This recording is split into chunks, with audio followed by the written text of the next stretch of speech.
Practicing medicine well requires an incredibly broad constellation of cognitive, interpersonal, and technical skills. And that's just dealing with patients. Pretty much all of us have to deal with complex interprofessional dynamics in our workplace, which can, at times, be extremely challenging. Whether it's breaking bad news, engaging in a negotiation, giving difficult feedback, responding to a complaint, or dealing with conflict, as doctors, we can be called upon to have any of these kinds of difficult conversations on any given day. And it could be with a patient, a patient's relative, a junior staff member, a senior staff member, hospital management. It could even be with the hospital CEO. It's tempting to think that in order to master all of these kinds of difficult conversations, you either need to be a natural at this kind of stuff, or you need a separate, comprehensive approach to each individual situation. To me, both of these options are pretty demoralizing. I just wouldn't be able to keep that much stuff in my head. What would be really useful would be to have some kind of basic blueprint that we could apply to any difficult conversation, in any context.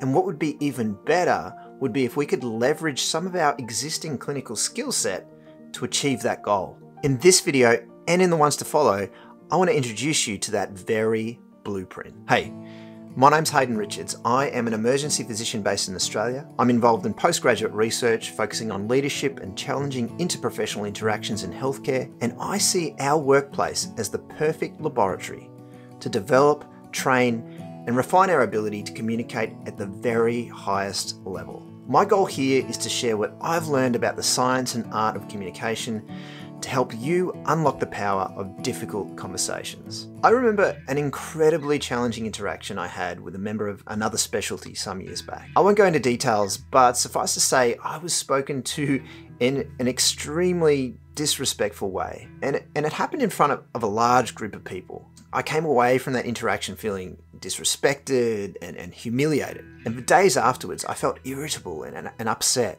Thoughts about what I should have said and how he should have behaved kept invading my headspace. Shoulda, woulda, coulda. It was painful and distracting. So I decided I needed to resolve this issue face to face. I arranged with the other person involved to meet up, and then we spent about 20 minutes together, engaged in a difficult conversation. At the end of that meeting, I walked out feeling like 1,000 tons had been just lifted off my shoulders. My mind was clear again. I could focus on my work, and a respectful working relationship had been restored between us. That was the day I really learned the power of difficult conversations. I took two key learnings away from that interaction. One, to have a successful outcome from a difficult conversation, it doesn't require that the other person is a highly skilled communicator. What that means is that the power is in your hands. If you want better outcomes from your difficult conversations, then take the time to build your skills. You can invest your time in this way, confident that it will pay dividends. Two, I could leverage the skills that I already had for having difficult conversations with patients and relatives into having difficult conversations with colleagues. You see, the funny thing was, even though I'd been learning and teaching communication skills for a number of years prior to the situation, it had always been in the context of interactions between doctors and patients, or sometimes doctors with relatives, but never between doctors and other doctors. With nothing else at my disposal, it was just these same skills that I used to resolve the conflict that I had with this colleague. Over recent years, I've developed what I call the 80-20 blueprint for difficult conversations. Why 80-20? Well, it's my application of the PARETTO principle to challenging interactions. The goal is to provide a single framework that will support you in the vast majority of the difficult interactions you may need to deal with. Why a blueprint and not, say, like a checklist? The reason it's a blueprint is that it needs to be applied flexibly to allow for the complexity of human-to-human interaction as that unfolds in the moment. It draws on the Calgary-Cambridge model by Kurtz and Silverman for a medical consultation, but it also draws on the recommendations from the published literature in negotiation, conflict resolution, difficult feedback, and breaking bad news. My question was simple. What are the common elements that provide reliable benefit across any difficult conversation? This is what I came up with. Number one, prepare well.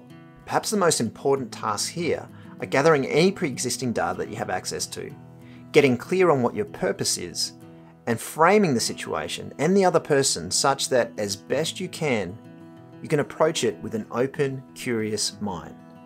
Number 2, getting the setting right. Just like a medical consultation, optimizing the setting for privacy and engagement is crucial. Number 3, establish an agenda early. This just means establishing clearly what it is that you both want to talk about early in the conversation. Number 4, prioritize gathering information over giving information. Too often we go into difficult conversations focusing on what we want to say rather than on what we might find out. Turns out if we just reverse this priority, we put ourselves in a far better position. Number 5, aim to arrive at a sufficiently shared understanding. You don't have to agree on everything, but your agreement has to be sufficient to support a shared goal and a way forward. Number 6, agree on a plan. Unless you agree on a plan, a concrete way forward, you risk letting your whole conversation count for nothing. Even if it's just a restored working relationship, there has to be something that comes from this. Number 7, be ready to respond to emotion at any time. This final one is the trump card. You basically need to be ready to drop your agenda at any given moment. Drop the entire framework and just focus on responding well to the other person's emotion. That's it. If you can effectively apply all these 7 principles, you give yourself the very best chance of a successful outcome from any difficult conversation, regardless of who it's with and what their level of skill is. Now, of course, there's plenty more to explore further in each of these elements, and that's exactly what we'll be doing in the next few videos as we examine each of these in turn. Thanks for watching, and I will see you there.